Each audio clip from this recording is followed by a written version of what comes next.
आप लोगों का बहुत बहुत स्वागत DT क्लासेस में। आज के बारे में जो बात करेंगे वो है वन रक्षक की भर्ती निकली है मध्य प्रदेश में, तो उसके बारे में हम बात करेंगे। तो ये जो वन के क्षेत्र में जो जगह निकली है उसका नाम है फॉरेस्ट गार्ड, वन रक्षक के लिए निकली है। और इसमें कुल जो है 1400 पद हैं और इसका जो आवेदन चालू हो गया है वो अभी 23 मई 2017 को, और इसकी आवेदन की अंतिम तिथि जो है 6 जून 2017 को है। ये जो इसके एग्ज़ाम्स होंगे वो 15 जुलाई 2017 से 14 अगस्त 2017 के बीच में ऑनलाइन मोड होंगे। डिफरेंट सिटी में सेंटर हैं तो वो ऑनलाइन मोड के थ्रू होंगे।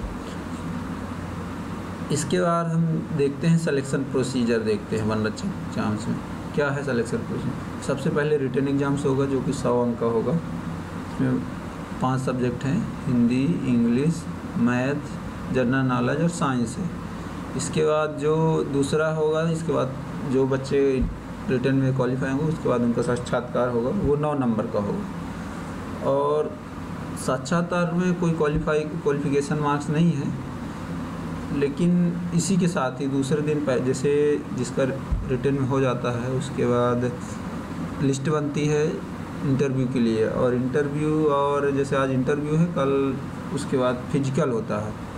तो ये फिजिकल टेस्ट का इसका कोई नंबर नहीं होता। इसके फिजिकल में दौड़ रहती है 4 घंटे में 25 किलोमीटर लड़कों को दौड़ना रहता है और महिलाओं को 4 घंटे में 14 किलोमीटर। इसके बाद हाइट नापी जाती है और सीने का रहता है, सीना भी हमारा नापा जाता है। तो ये सब 3 चीज़ें होती है, रिटन होता है, साक्षात्कार, उसके बाद फिजिकल टेस्ट होते हैं। ये इसका प्रोसीजर। इसके बाद देखते हैं सिलेबस अभी चेंज हुआ है रिटन टेस्ट का। पहले इसमें 2 सब्जेक्ट लगा करती थी, एक था जनरल नॉलेज और जनरल मैथमेटिक्स हुआ करती थी 10वीं लेवल तक की। लेकिन अब जो चेंज कर दिया है उसके बजाय 5 सब्जेक्ट कर दिया है। जनरल इंग्लिश 20 नंबर का, जनरल नॉलेज अब 20 नंबर का रहेगा, general Hindi 20, general mathematics 20 number का रहेगा और 20 क्वेश्चन रहेंगे, और जनरल साइंस 20। कुल मिलाकर 100 अंक 100 प्रश्न रहेंगे, कोई भी इसमें निगेटिव मार्किंग नहीं रहेगी। तो ये है इस बार का रिटन का सिलेबस। इसके बाद देखते हैं सब्जेक्ट में कि इंग्लिश में क्या हो, इंग्लिश में क्या आएगा। तो इंग्लिश में वोकैबुलरी आएगी, शब्दकोश से क्वेश्चन रहेंगे कि इसका मीनिंग क्या है। इसके बाद एंटोनिम्स आएंगे, विलोम शब्द इसका विपरीत क्या होगा है। इसके बाद सिनोनिम्स, इसका सेम मीनिंग वाले जो है पर्यायवाची, इसको हिंदी में बोलते हैं, तो वो भी आएगा इंग्लिश में। इसके बाद आइडियोम एंड फ्रेजेस, मुहावरे और लोकोक्तियाँ आएंगी, और 1 वर्ड सब्स्टिट्यूशन, अनेक शब्दों के एक शब्द रहेंगे इंग्लिश में कि ये सेंटेंस है, इसको 1 वर्ड में क्या बोलते हैं, इस टाइप से क्वेश्चन रहेंगे। और कंप्रीहेंशन पूछ सकता है, कंप्रीहेंशन के बेसिस पे कुछ क्वेश्चन है। और फिल इन द ब्लैंक्स रहेगा, डायरेक्ट एंड इनडायरेक्ट स्पीच से भी क्वेश्चन आएंगे। और ट्रांसफॉर्मेशन ऑफ सेंटेंसेस, कि जैसे टेंसेस होते हैं तो एक टेंस को दूसरे टेंस में ट्रांसफ़र करना, या इफ़ एंड एल्स ऐड करके ऐसे कुछ करके सेंटेंस बनाते हैं, तो वो सब सेंटेंस से क्वेश्चन आ सकते हैं। इसके बाद एक्टिव एंड पैसिव वॉइस से भी क्वेश्चन आ सकते हैं, टेंस से आ सकते हैं। तो ये पूरा ही इंग्लिश का सिलेबस है, यहाँ से कहीं से भी क्वेश्चन पूछा जा सकता है। ये 20 नंबर का रहेगा। दूसरा जो है जनरल नॉलेज रहेगा। जनरल नॉलेज जो रहेगी करंट अफेयर रहेगी, नेशनल और इंटरनेशनल लेवल की। तो उसके लिए आप रोज़ न्यूज़पेपर पढ़ सकते हैं, या फिर कोई कंपटीशन की जो पत्रिका वगैरह आती है उससे आप नेशनल इंटरनेशनल करंट अफेयर को क्लियर कर सकते हैं। इसके बाद इंडियन कॉन्स्टिट्यूशन से 1-2 क्वेश्चन आ सकते हैं। भारतीय संविधान के बहुत सारे अनुच्छेद से ये अनुच्छेद क्या हैं, कितनी अनुसूचियाँ हैं, कितने भाग हैं, ये अनुच्छेद क्या कहता है, ये सब क्वेश्चन आ सकते हैं। इसके बाद इंडियन ज्योग्राफी, कौन सी नदी कहाँ से निकली, माउंटेन, ये इसका मीनिंग क्या है, और पठार क्या है, सब कुछ है ज्योग्राफी। इंडियन ज्योग्राफी में जो भी कुछ भी आता है उससे सभी क्वेश्चन पूछे जा सकते हैं। और इंडियन इकोनॉमी से भी आएगा, अर्थशास्त्र, जैसे जो योजनाएं होती हैं, पंचवर्षीय योजनाएं, उससे भी क्वेश्चन पूछते हैं, जनसंख्या से भी पूछते हैं, और कुछ इकोनॉमी से भी रिलेटेड, अकाउंट से भी रिलेटेड रहेंगे क्वेश्चन। फिर है इंडियन पॉलिटी, सेम है इंडियन कॉन्स्टिट्यूशन जैसे ही है। और ज्योग्राफी हिस्ट्री जो रहेगी एमपी की भी रहेगी, इसमें एमपी का इतिहास कि यहाँ इसका पहले क्या नाम था, कितने स्टेट थे, कब गठन हुआ, कैसे, और आज की स्थिति क्या है एमपी में, कौन सी चीज़ें कहाँ पाई जाती हैं, ये सब चीज़ें पूछा जाएगा। कौन सी नदी कहाँ से निकली, क्या, ये सब। इसके बाद history India and the world से पूछी जाएगी, हिस्ट्री भी रहेगी। इसके बाद इन्वायरमेंटल इशू मैनेजमेंट डिजास्टर से भी क्वेश्चन पूछ सकता है कि इसमें ऑक्सीजन कितना % है, ये सभी इन्वायरमेंटल के क्वेश्चन है। पानी की क्या शुद्धता होती है हमारे बॉडी वगैरह में। साइंस एंड टेक्नोलॉजी से भी थोड़े बहुत क्वेश्चन आ सकते हैं, सब जनरल नॉलेज का है। इसके बाद हिंदी रहेगा, हिंदी में शब्दकोश रहेगा। कॉल टेंस से भी क्वेश्चन आएंगे। विलोम शब्दों रहेगा। पर्यायवाची से भी आ सकते हैं, अनेक शब्दों के एक शब्द अनेकार्थी शब्द जिसको। इसके बाद मुहावरे एवं लोकोक्तियाँ, ये इससे भी क्वेश्चन आ सकते हैं कि इसका फुलफिल कीजिए या इसका मीनिंग क्या होता है, ऐसे करके। इसके बाद खाली स्थान आएगा और वाक्य परिवर्तन, ये पूरा हिंदी का सिलेबस था।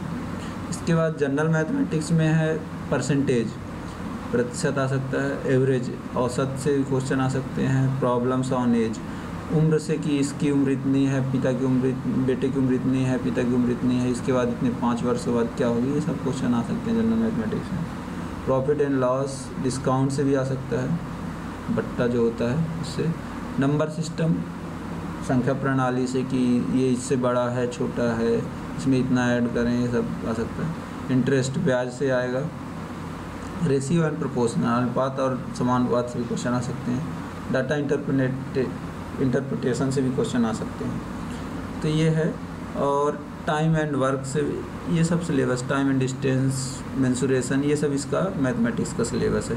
क्षेत्रमिति से भी क्वेश्चन आएंगे। इस ट्रायंगल में इतने एंगल है, तो ये वाला एंगल दिया, 2 एंगल दिए हैं, तीसरा एंगल पहुंच सकता है। और थोड़ा लेवल भी बढ़ा सकता है कि इसमें 20 से बाइसेक्ट किए और उसके बाद अब किसका इतना एंगल होगा, ऐसे करके। इसके बाद जनरल साइंस जो 5वीं सब्जेक्ट है, उसमें रहेगा बायोलॉजी, केमिस्ट्री, फिजिक्स और इन्वायरमेंटल इशूज से रहेंगे। बहुत बेसिक रहता है बायो, फिजिक्स, केमिस्ट्री में। कुछ केमिकल रिएक्शन जैसे याद कर लेंगे, दही का जानना क्या है, दही को जो जिसे निकालते हैं तो वो कौन सी प्रोसेस है। जैसे सेंट्रीफ्यूगेशन करते हैं तो उसके हेल्प से हम दही निकालते हैं, तो वो है दही जमना, जो फिजिकल क्रिया है कि केमिकल रिएक्शन से। तो ये सब चीज़ें हैं। फिजिक्स में ग्रेविटी वगैरह से क्वेश्चन बहुत आ सकते हैं, क्यों ग्रेविटेशनल फोर्स लगता है, ये सब है पूरा सिलेबस। इसके बाद जो होगा साक्षात्कार होगा और इसके बाद शारीरिक क्षमता परीक्षण होगा। तो इसमें ऊंचाई नापी जाएगी और सीना। तो जो मेल हैं उनकी ऊंचाई 163 सेंटीमीटर होनी चाहिए कम से कम, और सीना होना चाहिए नॉर्मल में 79 सेंटीमीटर और 5 सेंटीमीटर फुलाना चाहिए। फीमेल में 150 सेंटीमीटर ऊंचाई होगी, सीना का कोई वो नहीं, उनकी सीना नहीं नापी जाएगी, सिर्फ मेल में रहेगा 79 मिनिमम सीना होना चाहिए, 5 सेंटीमीटर फुला। इसके बाद कुछ अनुसूचित जनजाति के जो व्यक्ति हैं उनकी न्यूनतम जो ऊंचाई होगी पुरुष के लिए 152 सेंटीमीटर एंड जो महिलाएं हैं 145 सेंटीमीटर होगी।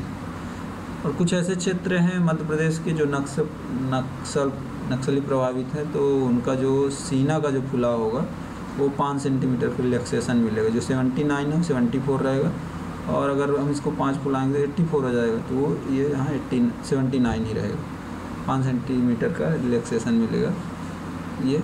इसके बाद इसके पहले भी वो पैदल चाल, मेल के लिए 4 घंटे में 25 किलोमीटर दौड़ना है और फीमेल्स के लिए 4 घंटे में 14 किलोमीटर का पैदल चाल चलना। आप दौड़ भी सकते हैं और पैदल भी चल सकते हैं, रेंग भी सकते हैं, दोनों कार कर सकते हैं। बस आपको 4 घंटे में 25 किलोमीटर मेल को कवर करना है और फीमेल को 4 घंटे